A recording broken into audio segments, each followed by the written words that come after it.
அதில் 6 பெண்களை படித்துக் கொண்டிருக்கிறார். ஒரு அற்புதமான சேவையை செய்து கொண்டிருக்கின்றது இஸ்லாமிய நல அறக்கட்டளை. அந்த அறக்கட்டளையில் நானும் இயக்குனர் குழுவில் இருப்பது எனக்கு மற்றற்ற மகிழ்ச்சி. அது மட்டுமல்ல, 10 மற்றும் 12ஆம் வகுப்பில் ஏற்கனவே எங்களோட துணைத் தலைவர் சொன்னது போல பள்ளிக்கூடத்தில் படிப்புகளை போக டியூஷனில் MSM அகாடமி சார் வந்திருக்காருன்னு நினைக்கிறேன். அவருக்கு எங்களுடைய தனிப்பட்ட பாராட்டுகள்.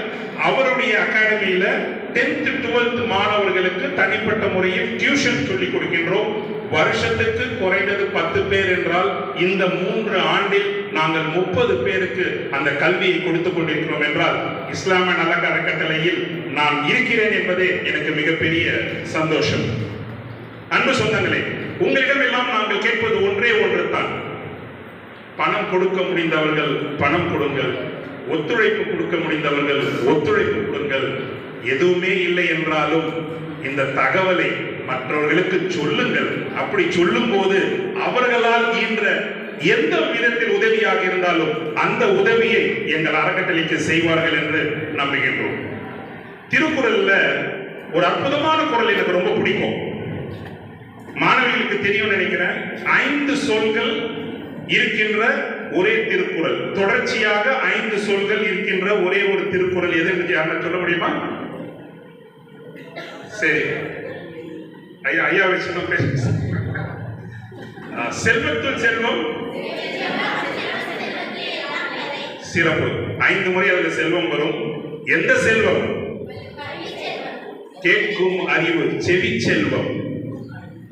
இங்கு இருப்பவர்கள் எல்லாம் நாங்கள் அழைத்து பேசுகின்றோம், பேச வைக்கின்றோம் என்றால் அதற்கு ஒரு முக்கிய காரணம் ஒன்று இருக்கிறது நண்பர்களே.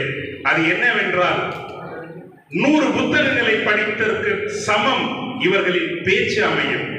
நீங்கள் 100 புத்தகத்தை படிக்க வேண்டும் என்றால் உங்கள் காலத்தில் மிகப்பெரிய நேரத்தை அதுக்காக ஒதுக்க வேண்டும். ஆனால் இன்று இந்த 1 மணி நேரம் நீங்கள் எங்களுக்காக ஒதுக்கிறீர்கள் என்றால் 100 புத்தகத்தை படித்தவர் அந்த அறிவு உங்களுக்கு கிடைக்கும். ஆகையால் தான் அவர்களை நாங்கள் பேச வர வைத்திருக்கின்றோம். அன்பு சொந்தங்களே, ஒரே ஒரு கதையோட நான் முடிச்சிடுறேன்.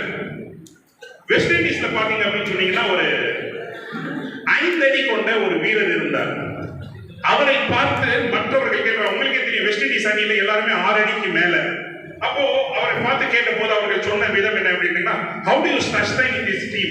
ஏன்னா 6 அடிக்கு மேல இருக்கிற ஒரு டீம்ல வெறும் 5 அடி இருக்கின்ற நீ எவ்வாறு அங்கே நிலைநாட்டுகின்றாய் அப்படின்னு சொல்லும் போது அவர் சொன்ன பதில் ஒரு அற்புதமான பதில். 6 அடிக்கு மேல இருக்கிறவங்க எல்லாம் என்ன மாதிரி 2 அடிக்கு குனிய முடியாது அப்படின்னு சொன்னாரு. சோ எல்லாம் வல்ல இறைவன் ஒரு பொழுதும் குப்பைகளை இந்த பூமியில் போடுவதில்லை. ஒவ்வொரு மனிதனும் தனிப்பட்ட திறமையோடு தான் இங்கு பிறந்திருக்கின்றான். அந்த தனிப்பட்ட திறமையை நீங்கள் வெளியே கொண்டு வர வேண்டும். ஆங்கிலத்தில் மிக அழகாக சொல்வார்கள், don't make your mind a fixed mind. ஒரு நிலையான எண்ணமாக நீங்கள் இருந்து விடாமல் make your mind like a river to flow. ஓடிக்கொண்டிருக்கும் எண்ணத்தோடு நீங்கள் வாழ்ந்தீர்கள் என்றால் உங்களுடைய எண்ணம் தலை சிறந்த எல்லையை நோக்கி நகரும். அந்த எல்லையை நோக்கி நகர்வதற்காக இஸ்லாமிய நல அறக்கட்டளை எப்போதும் உங்களுக்கு துணை நிற்கும் என்ற தகவலை மட்டும் உங்களோடு பகிர்ந்து கொண்டு மீண்டும் நல்லதொரு நேரத்திலும் நல்லதொரு சந்திப்பிலும் உங்களை சந்திக்கிறேன். நன்றி, வணக்கம்.